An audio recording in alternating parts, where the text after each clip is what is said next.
মুসলমান আমার বাবা, ওই হাসর ময়দানে কোরআনওয়ালা এদেরকে আল্লাহ স্পেশাল সম্মান দান করবেন রে বাবা। খেয়াল করেন বাবা, এই জন্য পয়গম্বর বলে তোমরা কোন আলেম হও, আলেম না হইতে পারলে আলেমের ছাত্র হও। এর বাজান ধাপিয়ে তবে পয়গম্বর বলে দিয়েছেন আলেম হয় আলেম হও, আলেম না হইলে ছাত্র হও, ছাত্র না হইলে আলেমকে মুহিব্বিন কম মোহাব্বত করনেওয়ালা হও। এর আলেমের আত্মীয় স্বজন হও।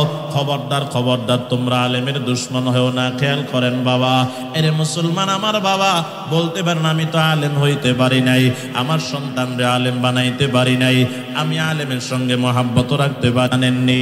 এই যে আহসানুল উলুম মাদ্রাসা আছে, এখানে এতিমখানা আছে, এতিমখানায় গিয়া গরিব ছাত্র যেগুলা পাইবেন মাথার উপর হাতটা বুলাইয়া দিবেন আর বলবেন বাবা রে আমার তো মনে চাইছে কোরআন শিখার জন্য, কিন্তু আমি কোরআন শিখতে পারি নাই, আমার সন্তানও নাই, তাদেরকে যে আমি কোরআন শিখাবো, আমার আত্মীয় স্বজন কেউ নাই, তাদেরকে যে আমি কোরআন শিখাবো। এখন তোমার 10টা টাকা দিলাম, তোমার 20টা টাকা দিলাম, তোমার 100টা টাকা দিলাম, তোমার নামে আমি বোর্ডিং একটা চাউল দিয়া দিলাম, তোমরা খাইবা, এই নিয়তটা করিয়া বাজান। কেউ যদি ওই ছাত্রদেরকে যদি বাবা সহযোগিতা করে, এই যে ছাত্র আপনার টাকা দিয়া, আপনার চাউল দিয়া, আপনার ডাউল দিয়া খাইয়া বাজান হাফেজ আলেম হইল, এরা আপনারে সারা জান্নাতে যাবে না। জোরে বলেন সুবহানাল্লাহ। বিশ্বাস হয় না? হয় না বাজান? আলেমের সম্মান করবেন বাজান। সম্মান করতে পারেন নাই, অন্তত বাজান খেদমত করবেন। যদি করতে পারেন কি লাভ। ছোট্ট একটা উদাহরণ বলে আমি কথা শেষ করতেছি, খেয়াল করেন বাবা। আলেমদেরকে সহযোগিতা করবেন, ছোট্ট ছোট্ট এতিমদেরকে সহযোগিতা করবেন, এতিমখানায় গিয়া এতিমদেরকে সহযোগিতা করবেন, লাভ কি হবে? এদিকে তাকান বাবা।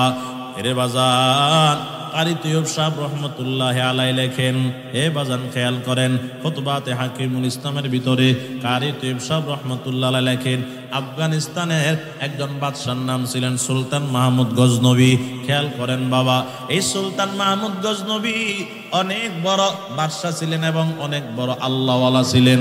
খেয়াল করেন বাবা, দিনের বেলায় রাজদরবারে কাজ করতেন, রাত্রি বেলায় নফল নামাজ পড়িয়া আল্লাহর সঙ্গে কথা বলার জন্য চেষ্টা করতেন।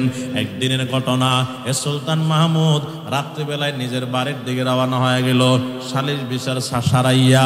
এরে বাজার, রাত্র 3টার সময়, গভীর রাত, এক কথায় গভীর রাত, বাড়ির দিকে রওনা হয়। হঠাৎ করে তাকায় দেখি রাস্তার কিনারায় ছোট্ট একটা সন্তান বসিয়া বসিয়া কি যেন পড়তে আছে। সুলতান মাহমুদ গজনবী ডাক দিয়া কয়, এরে উজির থাম, গোড়াটা থামা, এখন এখানে নাম, এই সন্তানটা এখানে কি করে একটু দেখি। রে বাজান, সুলতান মাহমুদ গজনবী নামলেন, নামিয়া বাবা সন্তানের পাশে গিয়া দাঁড়াইলেন। তাকায়া দেখে সন্তান, ছোট্ট সন্তান, ঠান্ডার ভিতরে, শীতের ভিতরে কাঁপতে কাঁপতে, শরীরে একটা দামি কোনো জামা নাই, একটা চাদর নাই, বসে বসে কোরআন তেলাওয়াত করে। আল্লাহর বান্দা সুলতান মাহমুদ গজনবী ডাক দিয়া কয়, বাবা এখানে তুমি কি করো? তোমার বাড়ি কোথায়? তুমি এখানে কি করো? সন্তানটা ডাক দিয়া কয়, সুলতান মাহমুদ, আমার বাড়ি ওই এলাকায়, আমি এতিমখানায় মাদ্রাসায় পড়ি, এখানে আমি বসে বসে কোরআন তেলাওয়াত করি। বাজারে তুই এখানে কোরআন তেলাওয়াত কেন করো? ডাক দিয়া কয়, বাদশাহ সাহেব, আমার আব্বা আম্মা গরিব মানুষ, মন চাইছে আমার হাফেজ বানাবে, আলেম বানাবে, কিন্তু টাকা পয়সা নাই, করবেটা কি? এই জন্য আমার এতিমখানা মাদ্রাসায় ভর্তি করাইয়া দিছে। এই আমার সাথী যারা টাকাওয়ালা পয়সাওয়ালা, তাদের হারিয়ে কেনের নিচে আমি বৈশা বৈশা কোরআন তেলাওয়াত করি, তারাও করে, আমিও করি। কিন্তু ওস্তাদ ঘোষণা দিয়ে দিছে, ফজরের সময় সবাই 2 পৃষ্ঠা করে কোরআন মুখস্থ শুনাইতে হবে। আমার সাথীদের, যারা আমার সাথীরা ছিল হারিকেনওয়ালারা, তাদের তো জেহান ভালো, নিয়ম মাদ্রাসা রাত 10টা পর্যন্ত পড়বা, তারপরে ঘুমায়া যাইবা। বন্ধুদের তো জেহান ভালো, এই জন্য তারা 10টার ভিতরে কোরআন তেলাওয়াত করার, তার 2 পৃষ্ঠা কোরআন মুখস্থ করে ফেলে। কিন্তু আমার জেহানটা তো দুর্বল, 10টার ভিতরে আমি কোরআন মুখস্থ করতে পারি না, 2 পৃষ্ঠা মুখস্থ করতে পারি না। বন্ধুরা 10টায় সেরা হারিকেন নিবাইয়া এরা তো ঘুমায়া পড়ে, আমিও ঘুমাইতে যাই। কিন্তু ঘুমাইতে গেলে বিছানার সাথে পিঠটা লাগায়, আবার উঠে বসে যায়। মনের ভিতরে আসে, যদি আমি সকালবেলা ওস্তাদকে 2 পৃষ্ঠা কোরআন মুখস্থ শুনাইতে না পারি, ওস্তাদ তো আমার শাস্তি করবে। ওস্তাদের শাস্তির ভয়ে আমার চোখে ঘুম আসে না। আমি একবার বিছানায় শুই, আবার বিছানা থেকে উঠে যায়, আবার শুই, আবার উঠে যায়। হঠাৎ করে তাকায় দেখি এই বাল্বটা, এই বাতিটা সারা রাত এখানে জ্বলতে আছে। এই যে দিন থেকে আমি দেখছিলাম, ওই দিন থেকে আমি আর রাত্রিবেলায় ঘুমাই না। আমার কোরআনটা আনিয়া এই বাতির নিচে বসিয়া সারা রাত বসে বসে আমি কোরআন মুখস্থ করি। আল্লাহর বান্দা সুলতান মাহমুদ গজনবী ডাক দিয়া কয়, সন্তান রে, আমার কলিজা ভেঙ্গে চূর্ণ বিচূর্ণ হয়ে গেল। তুমি এত কষ্ট করতেছ রে বাবা, আগামীকালকে সকালে তুমি আমার রাজ দরবারে যাইবা। যাইবা কিনা বলো? কহ ইনশাল্লাহ যাব। এরে বাজান, বাদশাহ বসে রয়েছেন, সন্তান যায় না। 1 দিন 2 দিন 3 দিন চলে গেল, যায় না। 4th দিন ওই বাদশাহ ডাক দিয়া কৌজির, যা যা ওই সন্তানটারে গভীর রাত্রে এখানে পাবি, পাইলে এখান থেকে নিয়ে আসবি। যদি না আসে বলবি বাদশাহ যাইতে বলছে, তোমার ঘোড়ায় করে নিতেছি, আবার ঘোড়ায় করে দিয়া যাব। যেমন কথা তেমন কাজ। উজির নিয়ে আসলো রে বাবা। সন্তানটারে বাদশাহ ডাক দিয়া কয়, সন্তান, তোমারে তো আমি বলছিলাম আসার জন্য, আসলা না কেন? পড়ার সমস্যা হবে এই জন্য আমি আসি নাই। ঠিক আছে বাবা, এবার বল তোর 1 বছরে হারিকেনের টাকা কত লাগে? 1 বছরে তোর খানা খরচ কত লাগে? 1 বছরে তোর জামার খরচ কত লাগে? 1 বছর তোর চিকিৎসার খরচ কত লাগে?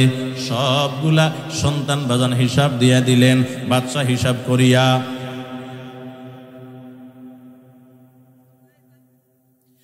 বাদশাহ সবগুলা হিসাব করিয়া কোমরের ভিতরে একটা খুঁটি বাঁধিয়া এরে বাজান টাকাগুলা ঢুকাইয়া দিছেন।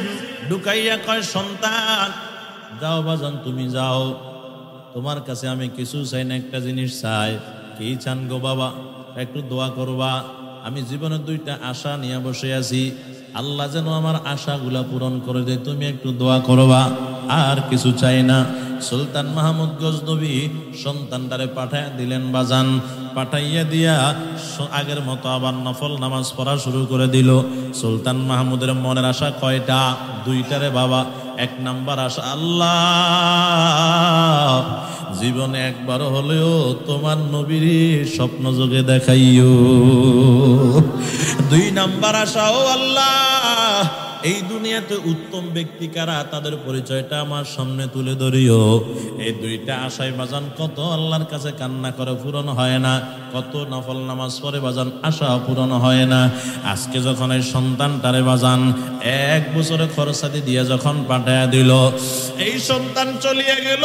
সুলতান মাহমুদ গজনবী আগের মতো নফল নামাজ পড়া শুরু করে দিল। নফল আগের মতো শেষ করিয়া যখন বাজান ঘুমানোর জন্য যখন তার সিটে চলে গেল, সুলতান মাহমুদ গজনবী বলেন, আজকে আমি আমার বিছানায় গিয়া যখন চোখ 2টা লাগাইলাম, আমার চোখ বন্ধ হইতে দেরি, মায়ার নবী আমার স্বপ্ন যোগে আসতে দেরি করে না। মায়ার নবীকে দেখা বললাম, আসসালাতু ওয়াসসালামু আলাইকা ইয়া রাসূলুল্লাহ। ও মায়ার নবী, আপনি আমার সালাম গ্রহণ করেন। আপনাকে দেখার জন্য এতদিন আমি চেষ্টা করলাম, দেখলাম না কেন? মায়ার নবী মুস্কি মুস্কি হাসে, কোনো কথা কয় না। সুলতান মাহমুদ ডাক দিয়া কয়, হুজুর 1 নাম্বার আশা পূরণ হয়ে গেল, বলা লাগবে না, এবার 2 নাম্বার আশা পূরণ করে দেন। কয় 2 নাম্বার আশা কি? কয় এই দুনিয়াতে সবচাইতে দামি ব্যক্তি কারা? কয় কেন? আমি তাদের মতো হওয়ার চেষ্টা করব, যদি না হইতে পারি আমি তাদের খেদমত করার জন্য চেষ্টা করব।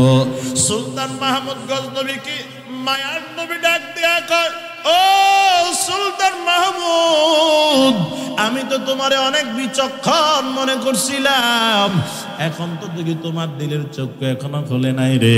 তুমি এখনো বুঝি উত্তম ব্যক্তি খুঁজে পাও না। তুমি এতদিন আমার স্বপ্ন দেখার জন্য পাগল হয়ে গেছো, দেখলা না? আজকে যখন উত্তম ব্যক্তির কিছু টাকা দিয়া মাদ্রাসায় পাঠাইয়া দিছো, এই উত্তম ব্যক্তি মাদ্রাসায় গিয়া যখন সেজদায় পড়িয়া কান্না করে, আমি মায়ার নবী আর রওজায় শুয়ে থাকতে পারি না। আমি তোমার সঙ্গে দেখা দেওয়ার জন্য চলে আসছি। খায়রুকুম মান তাআল্লামাল কুরআন ওয়া আল্লামা। ভালো করে জানিয়া লাও, যারা কোরআন শিখে এবং কোরআন শিখায় তারা হলো সবচাইতে উত্তম ব্যক্তি। জোরে বলেন সুবহানাল্লাহ। আজকে থেকে বাজান কোরআন তেলাওয়াত করব, রাজি আছি কারা? দুইটা হাত আল্লাহরে দেখায়া দেয়। মা ইয়ানতিকু আনিল হাওয়া ইন হুয়া ইল্লা ওয়াহয়ুন ইউহা। মোহাম্মদ মুস্তফা জানে খুদা কো, खुदा जाने मोहम्मद मुस्तफा को। मोहम्मद हरगिज़ न गुफ्ता ताना गुफ्ता जिब्राइल, जिब्राइल हरगिज़ न गुफ्ता ताना गुफ्ता रब्बुन जलील। স্বপ্ন যে কথা বললে ভালো জাত বলে, এ মুহাম্মদ দিনের বেলায় যে আসমানকে প্রশ্ন করেন, আসমান তোমারে কে বানাইছে, জমিন তোমারে কে বানাইছে, পাহাড় পর্বত নদী নালা খাল বিল তরুল গাছপালা তরুলতে গুলাকে যে প্রশ্ন করেন কে বানাইছে কে বানাইছে, এই সব কিছুর বানানেওয়ালা, আপনাকেও বানানেওয়ালা আমি আল্লাহ স্বপ্ন যোগে কথা বলতেছি। শামস কমার সুরখ জমি আঞ্জুম আখতার, দশতে যে বলওয়াদি ও সহরা ও সমন্দর, মোর মুলক দামদর তৈর কবুতর, শাম সেহর জুলমে তুজো আহমর আসফর, গুলজার গুলো বুর্গ সজর কিসনে বানায়া, तालिब मोयसी का हो ये सब जिसने बनाया, तालिब मोयसी का हो ये सब जिसने बनाया। আল্লাহর যখন পরিচয় পেয়ে গেলেন, খেয়াল করেন বাজান, এক রাত দু রাত তিন রাত করে টানা কথা বলা শুরু করে। এক রাতের ঘটনা, রসুল ডাক দিয়া আল্লাহর স্বপ্ন যোগে কথা বলেন। আর কত স্বপ্ন যোগে কথা বলবেন, আমার কাছে আর ভালো লাগে না। মাবুদ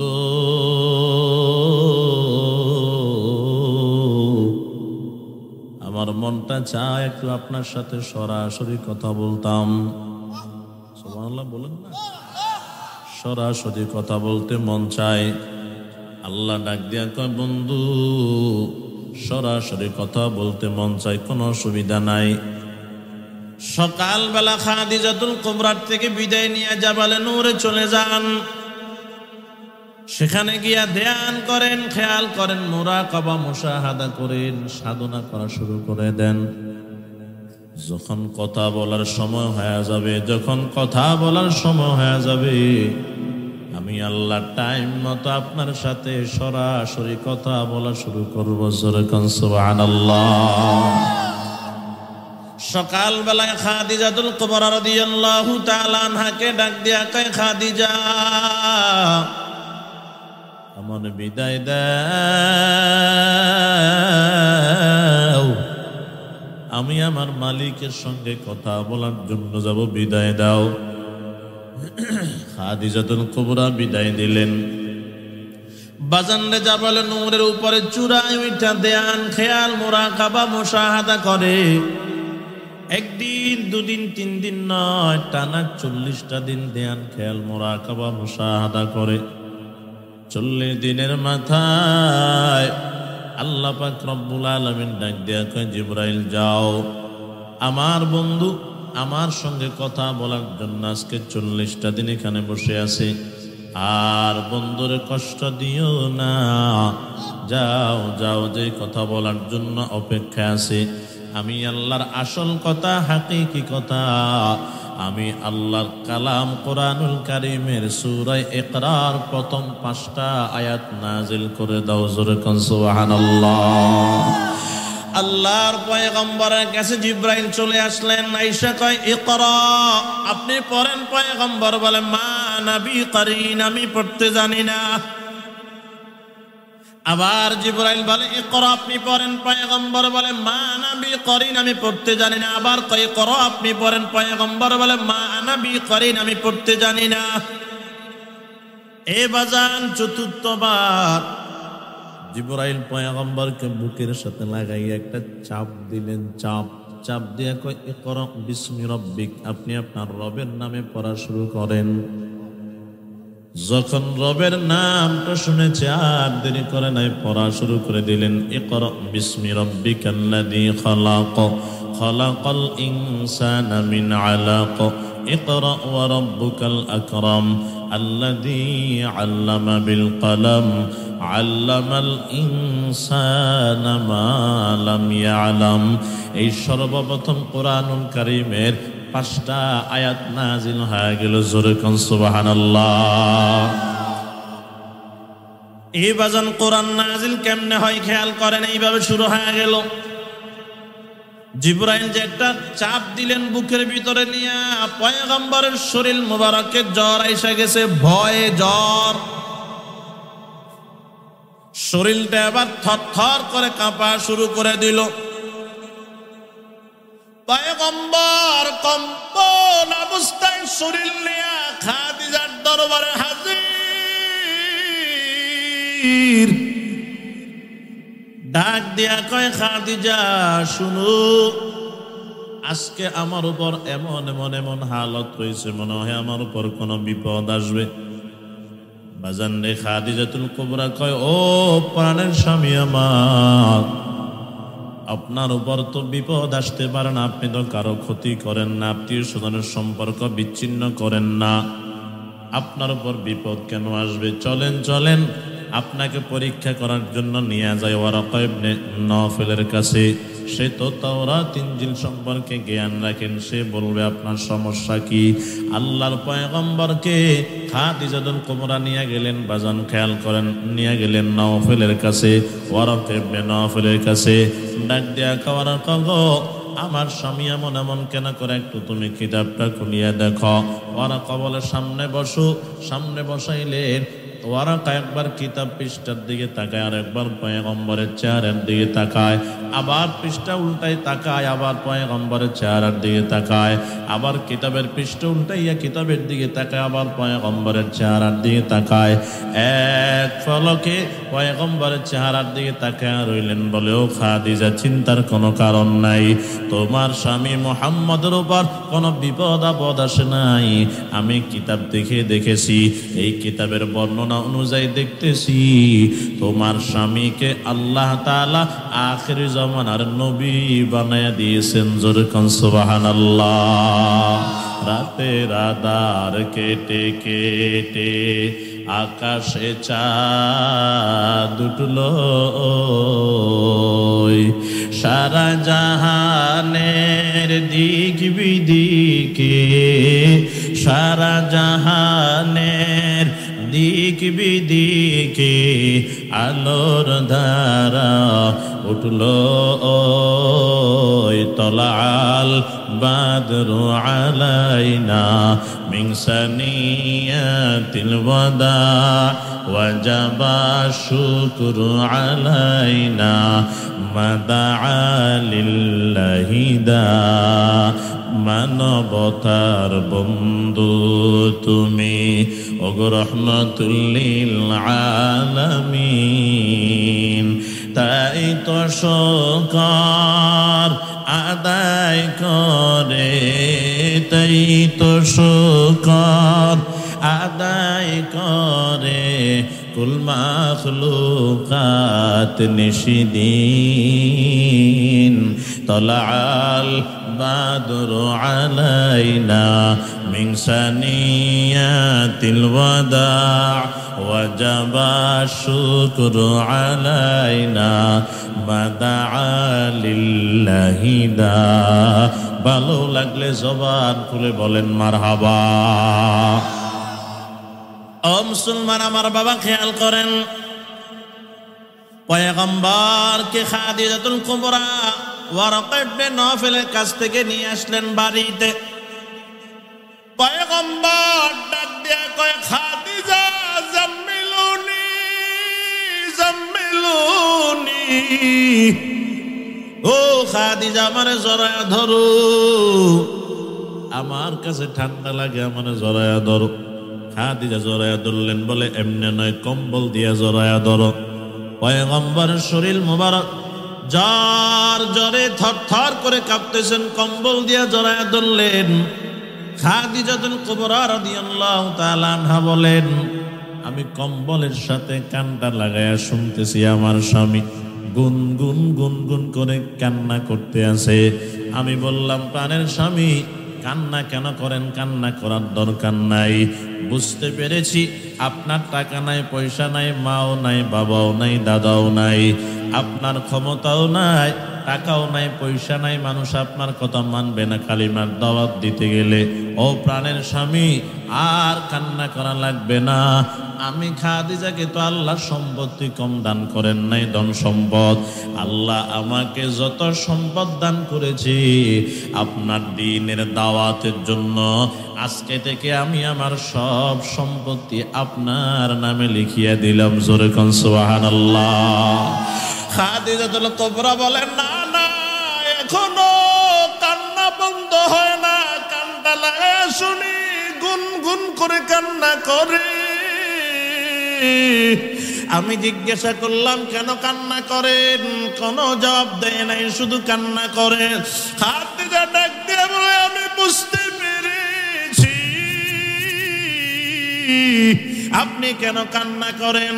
কালিমার মালাটা নিয়ে আসলেন, কেউ এখনো গ্রহণ করে নাই। আপনার কলেজার টুকরা বিবি আমি খাদিজা কবুল করি কি করি না সন্দেহের ভিতরে আছেন। ও প্রাণের স্বামী আমার, কোনো চিন্তা করার দরকার নাই। কে আপনার কালিমা গ্রহণ করলো, কে গ্রহণ করলো না, সেদিকে তাকানোর সুযোগ নাই।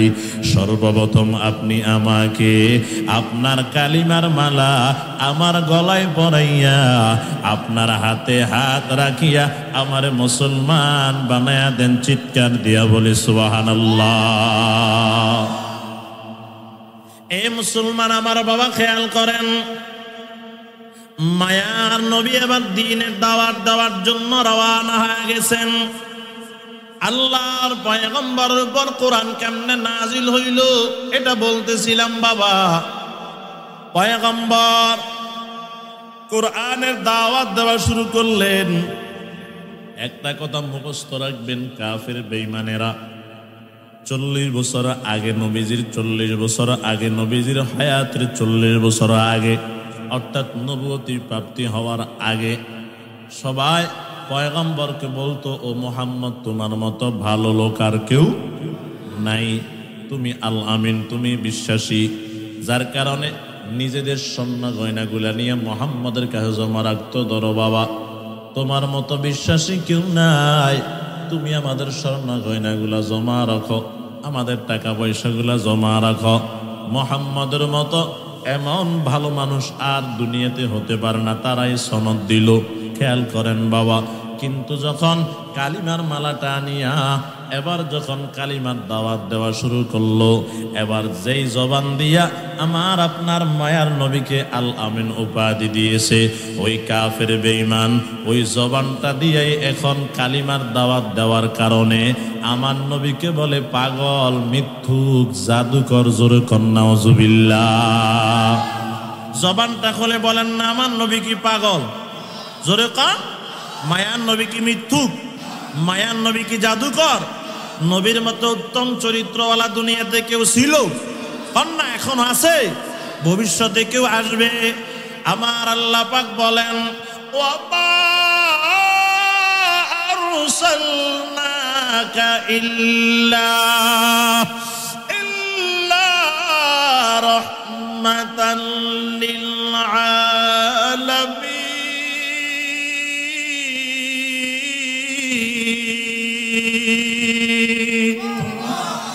আল্লাহ পাক বলে আমি রহমত পাঠাইলাম, তোমরা কারে পাগল বলো, তার চরিত্র কেমন জানোনি? ওয়া ইন্নাকা লাআলা খুলুকিন আযীম। আমি আমার বন্ধুদের সর্ব উত্তম চরিত্রের অধিকারী বানাইছি। আর রাসূল বলেন ইন্নী বুইসতু লিউতাম্মিমা মাকারিমাল আখলাক।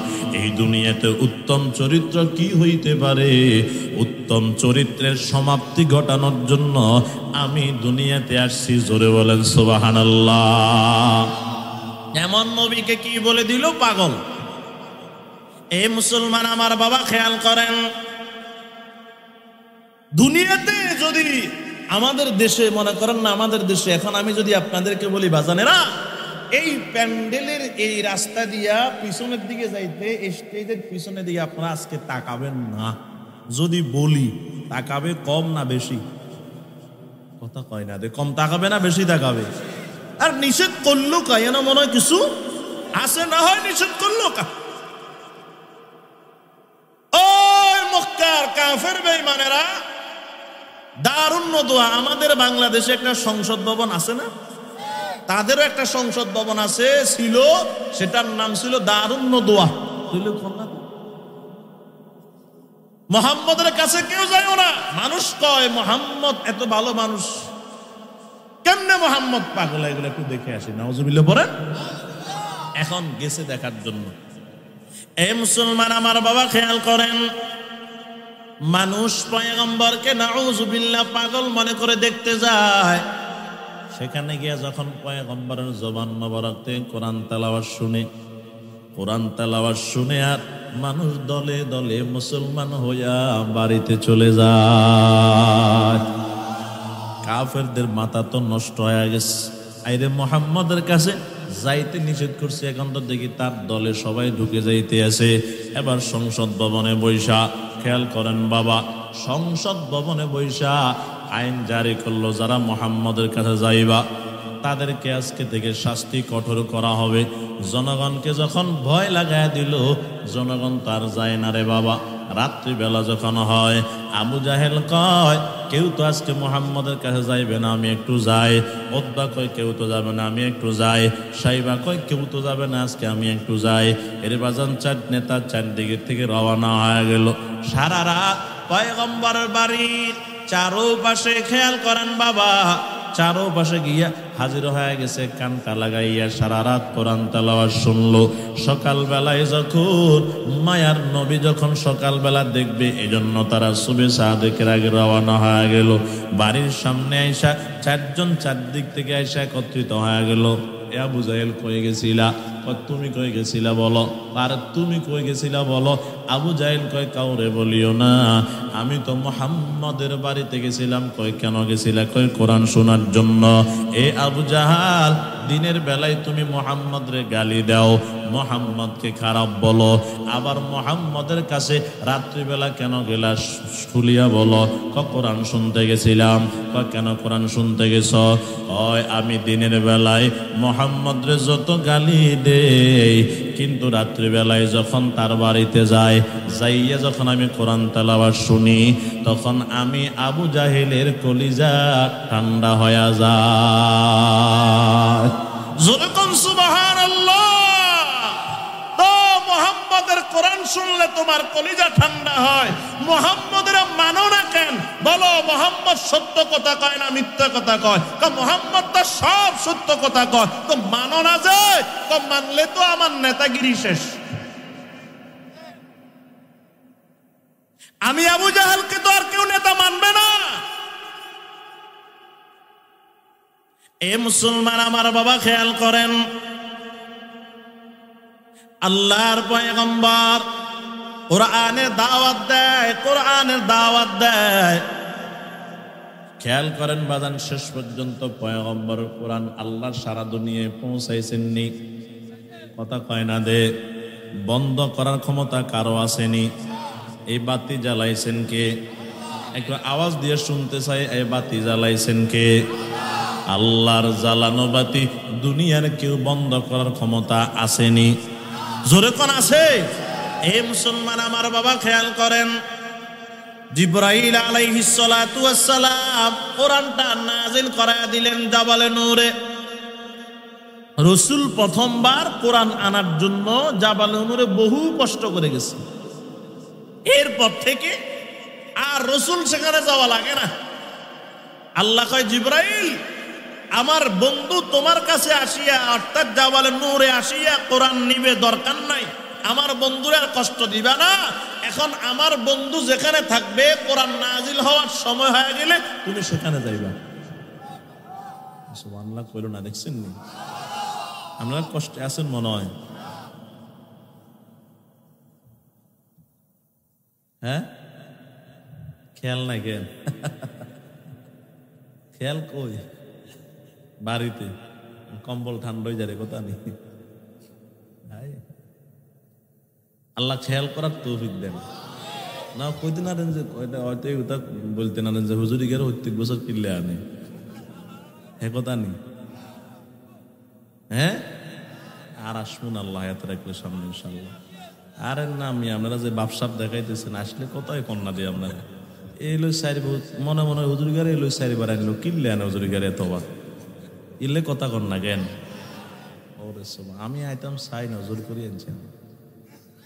হ্যাঁ আইবো, কথা কইের নাম নেই আমু। আল্লাহ সবাইকে নেয় খেয়াত দেন, আরো জোরে কোনা আমিন।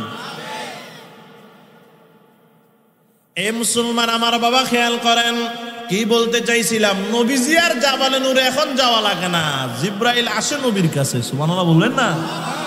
আল্লাহর পয়গম্বর রাস্তায়, আল্লাহ কয় জিব্রাইল তুমি যাও আমার বন্ধুর কাছে রাস্তায়, আমার বন্ধু জমিনে তুমিও যাইবা জমিনে, আমার বন্ধু বাড়িতে তুমি যাইবা বাড়িতে, আমার বন্ধু ঘরে তুমি যাইবা ঘরে, আমার বন্ধু বিছানায় তুমি যাইবা বিছানায়, আমার বন্ধু কম্বলের নিচে তুমি কোরআন নিয়ে যাইবা কম্বলের নিচে।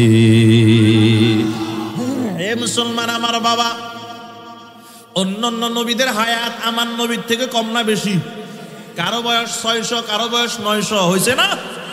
এই নবীদের কাছে জিবরাইল আলাইহিস সালাম খেয়াল করেন, কারো কারো কাছে সারা জিন্দেগিতে 3 বার, কারো কারো কাছে আসছে সারা জিন্দেগিতে 12 বার, কারো কাছে আসছে জিন্দেগিতে 40 বার, কারো কারো কাছে আছে জিন্দেগিতে 80 বার। এর বাজান সর্বোচ্চ মুসা আলাইহিস সালামের কাছে জিবরাইল সারা জিন্দেগিতে আসছে 400 বার। বলেন কয়বার? 400 বার আসছে। আর আমার মায়ার নবী, আমার দয়ার নবী, আমার কলিজার টুকনা নবীর জীবনীতে এর বাজান সারা জিন্দেগিতে নয়, মাত্র 23 বছর নবুয়তের জিন্দেগিতে জিবরাইল রসুলের কাছে আসছেন 24,000 বার। আকাশ হতে চাঁদ নেমেছে মা আমেনার কুলে, আদারাতে উঠল যেন চাঁদের চেরাগ জ্বলে, চাঁদের চেরাগ জ্বলে। গুলশানে আজ বুলবুলিরা গাইছে শিরিন কালাম, তামাম জাহান নবীর প্রেমে জানাই লাখো সালাম, জানাই লাখো সালাম। আকাশ হতে চাঁদ নেমেছে মা আমিনার কোলে, আদারাতে উঠল যেন চাঁদের চেরাগ জ্বলে, চাঁদের চেরাগ জ্বলে। হাসিন সারদিক রঙ্গিয়ে বিরান বাগে ফুল ফুটিয়ে, জীবন খেয়া ঝিলমিলিয়ে মন ভরিয়ে তোলে, আদারাতে উঠল যেন চাঁদের চেরাগ জ্বলে, চাঁদের চেরাগ জ্বলে। আকাশ হতে চাঁদ নেমেছে মা আমিনার কোলে আদারাতে উঠল যেন চাঁদের চেরাগ জ্বলে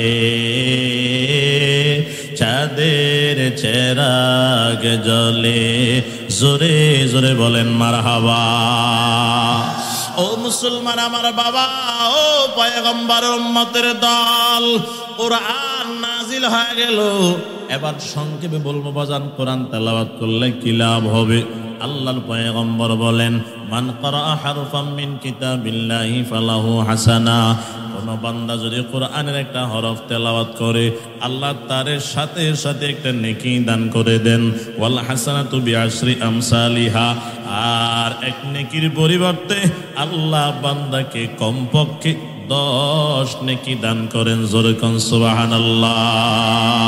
চিস্তে কোরআন আই কালামে হক সে নাস্ত্র নুমায়ে রব্বিনা সামদ বনাস হরফে হরফাস রাস্তে দরবার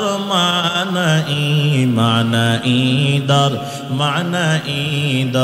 মানাই চন্দে খানি হিকমতে ইউনানিয়া হিকমতে কুরআনিয়া রাহম বখা। এ মুসলমান আমার বাবা, এই দুনিয়াতে যত দামি দুনিয়ার লেখা হোক, বাংলা লেখা যত বড় আলেমের নাম লেখা হোক, এর বাজান যত বড় ডাক্তারের নাম লেখা হোক, যত বড় ইঞ্জিনিয়ারের নাম লেখা হোক, যত বড় প্রফেসরের নাম লেখা হোক, যত বড় অধ্যাপকের নাম লেখা হোক, তার নামটা তেলাওয়াত করলে একটা নেকি হবে, কেউ বলতে পারবেনি? কথা কয় না পারবে? কিন্তু না না, আমার মালিকের কোরআন শুধু একটা হরফ তেলাওয়াত করলে আল্লাহ তাকে কমপক্ষে 10 নেকি দান করবেন। জোরে বলেন না সুবহানাল্লাহ। এই জন্য জবানটা থাকলে বলেন, ঘরে ঘরে কোরআন তেলাওয়াত করার দরকার আছে না নাই? জোরে জোরে জোরে কোন বাবা, আছে না নাই? ও নোয়াখালীর মুসলমান ও যুবক, ঘরের ভিতরে কোরআন তেলাওয়াত করবা, আজকে তো অভিযোগের শেষ নাই। আমগো ঘরে ভূত ঢুকছে, আমগো ঘরে জিন ঢুকছে, আমগো মাইয়ারে নষ্ট করে ফেলতেছে, আমগো মাইয়ারে জিনে ধরছে, কয়নি? কথা কয় না? কয় না? আরে মাইয়ার ঘরের ভিতরে, মাইয়ার রুমের ভিতরে টেলিভিশন ঢুকাইয়া দিয়া, রিমোটটা হাতের ভিতরে দিয়া, মা বাবার কোনো খবর নাই। মাইয়া সারা রাত মোবাইল টিপছে আর টেলিভিশন নিয়ে পাগল ছিল। সকালবেলা মাইয়া যখন মা বাবারে ঝাড়ু নিয়ে দৌড়ানো শুরু করে দেয়, বলে মাইয়া এমন কেন করে? পাশের ঘরের লোক কয়ে তো জিনে ধরছে, এমনি এমনি করে না। সকালবেলায় হুজুরের কাছে চলে যায়, ও হুজুর এক গ্লাস পানি ভরা দেন। কয় কেন? আমার মাইয়ারে ভূতে ধরছে। হুজুর কয় আপনার ঘরে টেলিভিশন আসেনি? কো আছে। মাইয়া চায়নি? কয় চাই, মানে সারা রাত চায়। কয় তাহলে আপনি ভুল কথা বলেছেন, ভূতে আপনার মাইয়ারে ধরে নাই, মাইয়া আগে আপনার ভূতের ধরছে। কথা বুঝাইতে পারি নাই মনে হয়। এরে মুসলমান আমার বাবা, ও নোয়াখালীর যুবক, ও মুরব্বী বাবারা, সত্য হলে বলবেন, এক সময় মানুষের বাড়িতে ঘরে ঢুকলে সামনের রুমের এক কোণা একটা তাকের উপর কোরআন দেখা যাইতো নি? কথা কয় না বাবা? কোরআন শরীফটা দেখা যাইতো। এই কর্নারে তাকের উপর কোরআন শরীফটা ছিল। এখন তো আধুনিক হয়ে গেছে, ঘরটা ভেঙ্গে এরে বাজান এখন সুন্দর করে বিল্ডিং দিছে। কয় এই কোরআনটা মসজিদে দিয়া ইয়ো, আমগো ঘরে কোরআন পড়াইয়া কেউ নাই। কথা কয় না কেন? কয় নি রে বাবা, আমগো ঘরে তো কোরআন শরীফ পড়াইয়া কেউ নাই, জয়টা মসজিদে দিয়া ইয়ো। হুরানো গেছে, কবর দিয়াল। আরেকটা কোরআন আনয় কথা বলে না, খেয়াল করেন বাবা। কিন্তু যেই কন্যারে কোরআন শরীফটা ছিল, ওই কন্যারে এখন সুন্দর করে বাজান এসএস এর একটা বাক্সা বানাইয়া, সেই বক্সার ভিতরে প্রথম রুম, সেই বক্সার ভিতরে সামনের রুমে এখন ঘরে ঘরে কোরআন বাদ দিয়া টেলিভিশন মোবারক ঢুকাইছে। আছে না নাই? আপনাকে এলাকায় টেলিভিশন নাই? কত কয় না দে নাই মনে হয়, সবাই বুজুর্গ হয়ে গেছে। এ মুসলমান আমার বাবা খেয়াল করেন, এক সময় সকাল বেলায় সন্তানকে আব্বা আম্মা মক্তবে ফাটাইতো, না যাইতেছিল দিত মায়ের। কথা কয় না, ঠিক নেই? এখন সকাল বেলায় সন্তান উঠলে কান্না করলে কয় কান্দিস না, কোরআনে জন লাগবে না, ধর রিমোট হলো টেলিভিশন চা। কথা কয় না, আছে না নাই? ছোট্ট ছোট্ট সন্তান, 3 বছর 4 বছরের সন্তান, মোবাইল না দিলে এতে ভাত খায় না। আপনাকে এলাকায় নাই, আসেনি রে বাবা? 80 বছরের মুরব্বী যে মোবাইল সম্পর্কে যাহা বুঝে না, একজন 5 বছরের সন্তান তার চাইতে 16 গুণ বেশি বুঝে। বুঝেইতাম পারি না মনে আমনে করে। বয়স 70 বছর 80 বছর মোবাইল বুঝে না এমন পাবলিক নাই? আপনাকে নোয়াখালীতে নাই মনে হয়। 80 বছর হয়ে গেছে মোবাইল বুঝে না। নাতির মোবাইল অ্যান্ড্রয়েড মোবাইল অথবা ছেলের মোবাইল অ্যান্ড্রয়েড মোবাইল সামনের রুমে থুইয়ে কোথায় গেল আর কি, এখন মোবাইল বাজা শুরু হয়ে গেছে, মানে কল আসছে। এই মুরব্বী এখন ফেরিসান, কেমনে ধরিব এটা? কথা বুঝাইতে পারি না মনে হয়।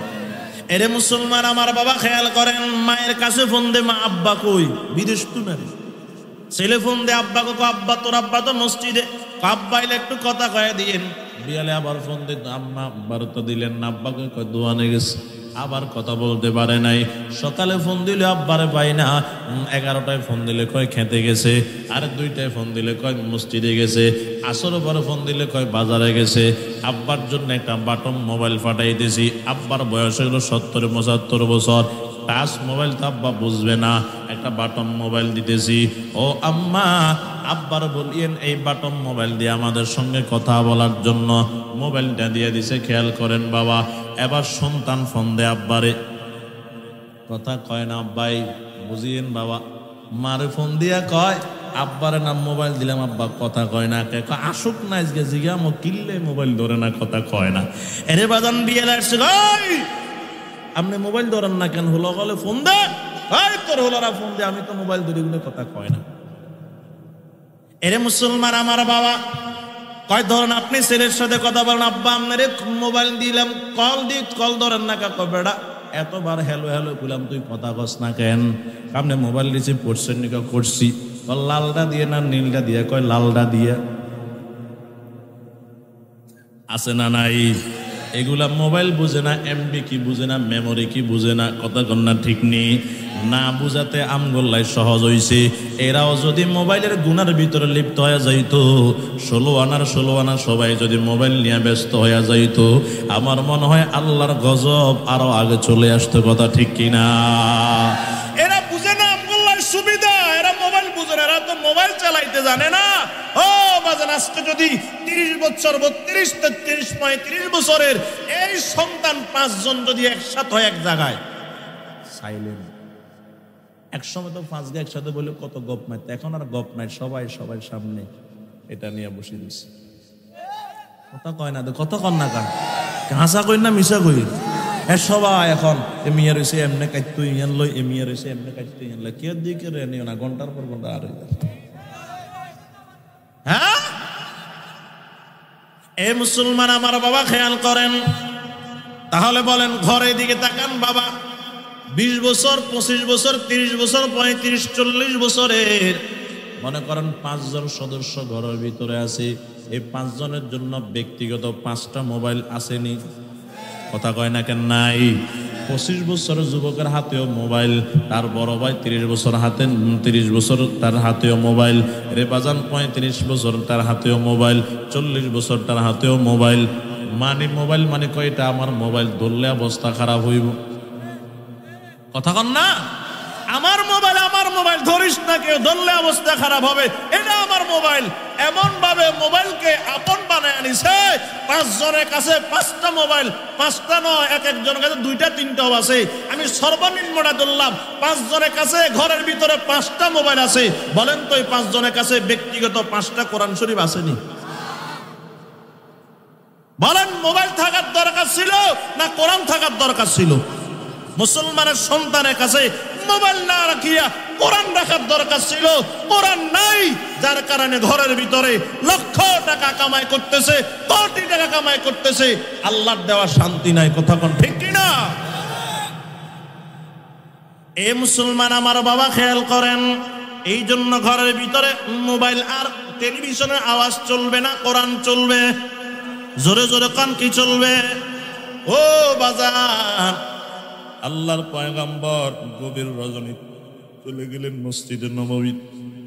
সেখানে গিয়ে বাজান খেয়াল করেন, দেখে দুইজন সাহাবী নামাজ পড়ে, নামাজের ভিতরে কোরআন তেলাওয়াত করে। একজনে আস্তে কেরাত পড়ে আর একজনে জোরে কেরাত পড়ে। নামাজ শেষ করলেন, শেষ করিয়া উভয়জনকে ডাক দিলেন, আপনারা এদিকে আসেন। একজনের নাম আবু বকর আর একজনের নাম ওমর রাদিয়াল্লাহু তাআলা আনহুমা। আবু বকর, দেখছিলাম নামাজে আপনি কোরআন আস্তে আস্তে তেলাওয়াত করেন, জোরে পড়েন নাই। কারণটা কি? আবু বকর বলে, জোরে পড়লে যে মালিকে শুনে, আস্তে বললেও সেই মালিকে শুনে। আমার তো উদ্দেশ্য মালিককে শোনানোর জন্য আস্তে বললাম। ঠিক আছে, সুন্দর, বসেন। ওমর গো, আপনি কেন কোরআন জোরে জোরে পড়লেন? কারণ কি? ওমর কয়, কারণ দুইটা। এক নাম্বার কারণ, আমি যদি জোরে জোরে কোরআন তেলাওয়াত করি নামাজের ভিতরে, আমার কোনো ভাই যদি কোরআন তেলাওয়াত শুনিয়া তাহাজ্জুদ নামাজের সেও যদি শরীক হয়, সেও যদি তাহাজ্জুদ নামাজ পড়ে, সে নামাজ পড়িয়া যেই সওয়াব পাবে, আমার তেলাওয়াত শুনিয়া আসার কারণে আল্লাহ তাআলা তার নামাজের সমপরিমাণ সওয়াবের একটা অংশ আমাকেও দিয়ে দিবে। দুই নাম্বার কারণ গো, ও নোয়াখালীর মুসলমান, আল্লাহর পয়গম্বর কলিজার টুকরা বিচক্ষণ সাহাবী ওমর ডাক দিয়ে কোন পয়গম্বর, দুই নাম্বার কারণ, আমি যে কোরআন তেলাওয়াত করতে আসি, আমার বিশ্বাস কোরআন তেলাওয়াতের আওয়াজ যতদূর পর্যন্ত যাইতেছে ততদূর পর্যন্ত শয়তান আমার কাছে ঘনাইতে পারবে না। সুবহানাল্লাহ বলেন। এই জন্য বলেন না বাজান, ঘরে ঘরে কোরআন তেলাওয়াত করার দরকার আছে না নাই? ও মুসলমান আমার বাবা, কোরআন তেলাওয়াত করলে কেমন দামি হয়। ছোট্ট দুই একটা উদাহরণ বলে আমি শেষ করতেছি বাজান। কোরআন তেলাওয়াত, এই কোরআন আল্লাহর দেওয়া দামি একটা সম্পদ। এই সম্পদের সাথে যেটা লাগে সেটা দামি হয়ে যায়। এরে বাজান খেয়াল করেন, এই বাংলাদেশে এক সেট সোফার দাম আছে 1 লক্ষ টাকা। একটা খাটের দাম আছে, একটা খাটের দাম আছে 1 লক্ষ টাকা।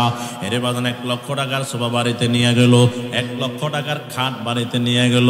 এটাতে বসে, খাটের উপর সই। খেয়াল করেন বাবা, বসতে গেলে, শুইতে গেলে খাটের সাথে সোফার সাথে পাওটাও লাগে। ছোট্ট ছোট্ট সন্তানেরা খাটের ভিতর প্রস্রাব পায়খানাও করে দেয়। এই জন্য এত দামি সোফা, দামি খাটের সাথে পাওটা লাগলো কেন? এই পর্যন্ত কেউ আফসোস করছেনি? ও খাট, ও সোফা, তোমার দাম তো বেশি, তোমার সাথে পাওটা লাগিয়ে গেছে, এই জন্য দুঃখিত। একটা চুমু খাইয়া সম্মান দেখায় কেউ বলছেনি? কথা কয় না, বলছে? এরে বাজান, বাংলাদেশে এক একটা জামার দাম, এক একটা পাঞ্জাবির দাম আছে 10,000 টাকা। কন্যা নাই? এই 10,000 টাকার পাঞ্জাবিতে ময়লা হয়ে গেল। বাড়িতে হাজার চেষ্টা করছে, ধৌত করতে পারে নাই, পরিষ্কার করতে পারে নাই। দোপার কাছে নিয়ে গেল, দোপা অনেক চেষ্টা করছি ময়লাগুলো উঠানোর জন্য, উঠাইতে পারি নাই, তুমি একটু উঠাইয়া দিও। দোপায় কো, এটা কোনো ব্যাপারও না, আগামীকালকে নিয়ে যাইয়েন। এরে বাজান, আগামীকালকে গিয়া পাঞ্জাবিটা হাতের ভিতরে নিয়া পাঞ্জাবিটা উল্টাইয়া দেখে, মাশাআল্লাহ কত সুন্দর হয়ে গেল। কেমনে করলি এত সুন্দর? দোপায় ডাক দেয়া কয়, মুরব্বী, এই পাঞ্জাবিটা ধৌত করার জন্য আমি পাউডার ব্যবহার করছি। এটারে আসার প্রয়োজন হলে আসার দিছি, লাত্তির প্রয়োজন হলে লাত্তি দিছি। এখন মালিক কয়নি, বেটা আমার 10,000 টাকার পাঞ্জাবির লাত্তি মারলি কেন, আসার মারলি কেন? একটা চুমু খাইয়ে সম্মান দেখা কেউ বলছেনি? কথা কয় না, সবাই বলছে? কেউ কোনদিন বলবে কেউ? না বাজান, না না বলে নাই, কোনদিন বলবেও না। কিন্তু তার বিপরীত একটু খেয়াল করেন, মাত্র 200 টাকার একটা তক্তা দিয়ে রেল বানাইলো, মাত্র 70 টাকার গজের 1 গজ কাপড় দিয়ে জুজদান বানাইলো। এরে বাবা, যখন কাঠটা 200 টাকার তক্তা এটা রেয়াল বানাইয়া বাড়িতে নিয়ে গেল, এরে বাজান 150 টাকার একটা কাপড় 70 টাকার কাপড় দিয়া সেলাই সহ আরো মোট 150 টাকার একটা জুজদান বাড়িতে নিয়ে গেল। দাম তার 200 টাকার রেয়াল, দাম তার মাত্র 150 টাকার জুজদান। এরে বাজান জুজদানটা নিয়া, রেয়ালটা নিয়া আমার মা যখন কোরআন নিয়া যখন বসে গেল কোরআন তেলাওয়াত করার জন্য, পাশে বাবা ছোট্ট সন্তান খেলাধুলা করতে আছে মায়ের পাশে, অনিচ্ছাকৃতভাবে সন্তানের পাওটা রেয়ালের সাথে লাইগা গেছে অথবা জুজদানের সাথে লাইগা গেছে। বুঝে থাকলে জবাব দিবেন, মা ওই রেয়ালটার জুজদানটা নিয়া এরে বাজান ঠোঁটের সাথে চোখের সাথে কপালের সাথে লাগাইয়া চুমু খাইয়া সম্মান দেখায় কি দেখায় না? কেন দেখায় রে বাবা?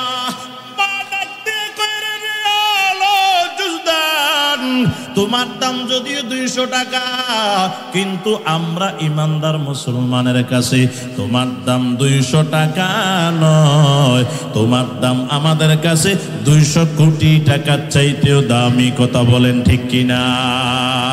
এরে বাজান খেয়াল করেন, এই বেদামি তক্তার সাথে যদি কোরআন লাগে, এই বেদামি বাজান যদি কাপড়ের সাথে কোরআন লাগলে এত দামি হয়।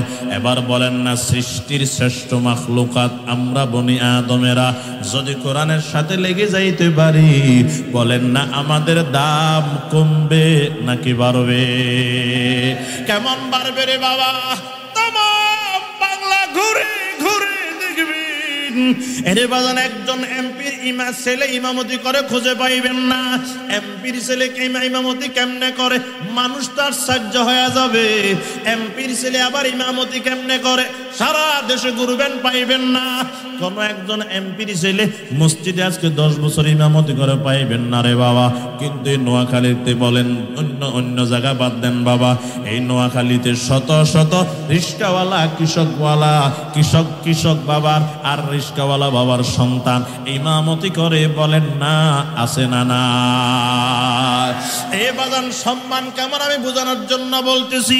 আপনার এলাকার এমপি যে কোরআনুল কারীমটা শুদ্ধ করে পড়তে জানে না, সূরা ফাতিহাটাও পড়তে জানে না, এমন এমপি যদি আইসা ঈদের আগের রাত আপনাদের এলাকায় এলান করিয়া দেয়, আগামী কালকে ঈদের নামাজ আমি পড়াবো, যারা আমার পিছনে পড়বা তাদেরকে 1000 টাকা করে দেওয়া হবে, এমন যদি ঘোষণা দিয়ে দেয়, জবান থাকলে জবান খুলে বলেন আপনারা তার পিছনে নামাজ পড়বেননি? কথা কয় না পড়বেন? কিন্তু না, আগামীকাল সকালে একজন কৃষক বাবার সন্তান নামাজ পড়ার জন্য, ঈদের নামাজ পড়ানোর জন্য আপনার এলাকায় চলে আসছে। আগে গিয়া মুসাফাটা করলেন, খেয়াল করেন বাবা। ও খতিব সাহেব আসছেননি? আসেন। ঈদের দিন আগে আপনি আমার বাড়িতে নাস্তা করেন, আরেকজনকে আমার বাড়িতে নাস্তা করেন, আরেকজনকে আমার বাড়িতে নাস্তা করেন। কয় না, নাস্তার তো এখন সময় নাই, এখন তো নাস্তার সময় নাই, নামাজের সময় হয়ে যাইতেছে, আমি কিছুক্ষণ বয়ান করব, তাড়াতাড়ি চলে আসেন। আরে বাজান যখন বয়ান শুরু করে দেয়, মুসল্লিদের ভিতরে এলাকার মেম্বার থাকে, চেয়ারম্যান থাকে, কোটি টাকার মালিক থাকে। বয়ান শেষ করিয়া এবার মুসল্লিদের দিকে তাকাইয়া বলো, মুসল্লিরা গত কোরবানি ঈদের নামাজ পড়ছিলেন, আজকে 1 বছর পরে আবার রমজানের ঈদের নামাজ আসছে, আমি নিয়মটা বলে দিতেছি, আপনারা হয়তো ভুলে গেছেন। প্রথমে আল্লাহু আকবার বলে নিয়তটা বাঁধবেন, আমিও বাঁধবো, আপনারাও বাঁধবেন, সানা পড়বেন। এরপরে আল্লাহু আকবার বলে হাত ছেড়ে দিবেন, এরপরে আল্লাহু আকবার বলে হাত ছেড়ে দিবেন, এরপরে আল্লাহু আকবার বলে হাত বাঁধবেন। কেরাত হবে, রুকু হবে, সেজদা হবে। আমি রুকুতে গেলে আপনারা রুকুতে যাবেন, আমি সেজদায় গেলে আপনারা সেজদায় যাবেন, আমি রুকুর থেকে আপনি উঠলে আপনারা উঠবেন, আমি সেজদার থেকে উঠলে আপনারা উঠবেন। খবরদার আমার 1 সেকেন্ড আগেও যদি সেজদার থেকে মাথা উঠান, নামাজ কিন্তু হবে না। এই কথা যখন ঘোষণা দিয়ে দেয়, এলাকার চেয়ারম্যান দাঁড়াইয়া বলেন, বেটা তোর কথা মানতাম না। কয় মনে হয়? কয় না বাবা। এলাকার যত বড় নেতা হোক, যত কোটি টাকার মালিক হোক, চেয়ারম্যান হোক, মেম্বার হোক, চুপ করে কথাগুলো শুনে আর সমর্থন দেও। রিস্কাওয়ালা বাবার সন্তান, তোমার বাড়িতে যদিও ঘর নাই, তোমার বাড়িতে যদিও বিল্ডিং নাই, তোমার যদিও ব্যাংক ব্যালেন্স নাই, যদিও তোমার কোনো ক্ষমতা নাই, যদিও তুমি নেতা নয়, যদিও আমি নেতা, যদিও আমার কোটি টাকার মালিক আমি, যদিও কোটি টাকার বিল্ডিং থাকে, কিন্তু আজকে আসল মালিকের আসল ঘরে আইসা আমি হাজিরা দিয়া বুঝাইতে চাইতেছি, আমি চুপ থাকিয়া বুঝাইয়া দিলাম, আসলে আমরা নেতা নয়, তুমি হইলা আমাদের নেতা। কথা কোন ঠিক কিনা? এরে বাজান বলেন না, সম্মান দেওয়ার মালিককে জোরে জোরে জোরে বলেন না কে কে? ক্ষমতার কারণে না কোরআনের কারণে? কন্যা কন্যা, ক্ষমতার কারণে না কোরআনের কারণে? ও মুসলমান, এই জন্য একটু আওয়াজ দিয়া বলেন কোরআনের দরকার আসেনি? কথা কয় না, আছে না নাই? এই জন্য আজকে থেকে কোরআন তেলাওয়াত করব, কোরআন তেলাওয়াত শুনবো। কারা কারা তৈয়ার? দুইটা হাত আমার আল্লাহরে দেখায়া দেন। নারে তাকবীর! হাত দেখান, হাত দেখান, হাত দেখান। আল্লাহ আপনার বান্দারা হাত বাড়াইছে। আল্লাহ যারা কোরআন তেলাওয়াত করতে পারে তাদেরকে কোরআন তেলাওয়াত করার, যারা করতে পারে না কোরআন তেলাওয়াত শোনার, কোরআন তেলাওয়াত শিখার তৌফিক দান করেন। সকলে বলি আমিন।